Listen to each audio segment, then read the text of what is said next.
মকর লগ্ন, মকর রাশি, 11th March দেবগুরু বৃহস্পতি মার্গী হবেন।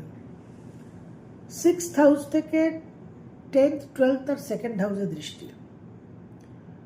বিদেশ ভ্রমণের যোগ প্রবল দেখা যাচ্ছে। কর্মক্ষেত্রে একটা চেঞ্জ, বিশেষ করে যে জায়গায় আছেন সেখান থেকে একটু অন্য জায়গায় ট্রান্সফার হওয়া, স্থানান্তরিত হওয়া, এই চেষ্টাগুলো এতদিন বৃথাই চেষ্টা ছিল।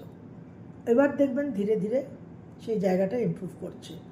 এডুকেশনের জন্য, উচ্চশিক্ষার জন্য বাইরে যেতে চাইছিলেন, হচ্ছিল না, ফান্ডিংয়ের অসুবিধা হচ্ছিল, নানানভাবে একটা কিছু শারীরিক দুর্বলতার জন্য পেরে উঠছিলেন না।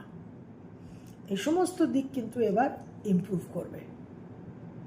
তবে লোন নেওয়া থেকে একটু নিজেদের বাঁচিয়ে চলতে হবে। অহেতুক একগাদা লোন নিয়ে কিন্তু ঋণের জর্জরিত হবেন না। এই বৃহস্পতির 2nd হাউসে দৃষ্টি থাকছে, সঞ্চিত অর্থকে কিছু ভুলভাল আপনাদের বিনিয়োগ করিয়ে দিতে পারে। এই জায়গাটা অবশ্যই কিন্তু চিন্তার বিষয়। এই মার্গী বৃহস্পতির 10মে দৃষ্টি, সুতরাং ক্যারিয়ারে একটা বিদেশের যোগাযোগ, ক্যারিয়ারে একটা দূরবর্তী স্থানে স্থানান্তরিত হওয়ার যোগাযোগ কিন্তু প্রবলভাবে দেখা যাচ্ছে। 2nd হাউসে বৃহস্পতির দৃষ্টি থাকছে, কিছু বাকপটুতা,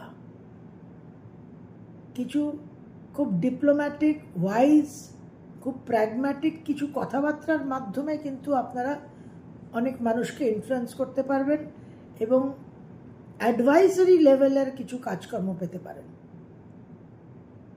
এতদিন একটা টেনশন, অনিদ্রা, ইনসোমনিয়া, ডিস্টার্ব স্লিপ, এবার কিন্তু রাতের ঘুমটা আপনারা বেটার পাবেন। একটা খরচের জায়গাটা কিন্তু বহাল থাকছে, ব্যয়বাহুল্যতা থাকছে, এক্সপেন্ডিচারকে অবশ্যই আপনাদের কন্ট্রোল করতে হবে।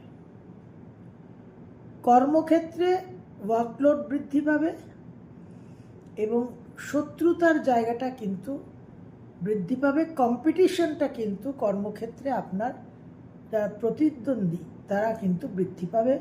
আপনাকে অনেক বেশি পারফর্ম করতে হবে কর্মক্ষেত্রে।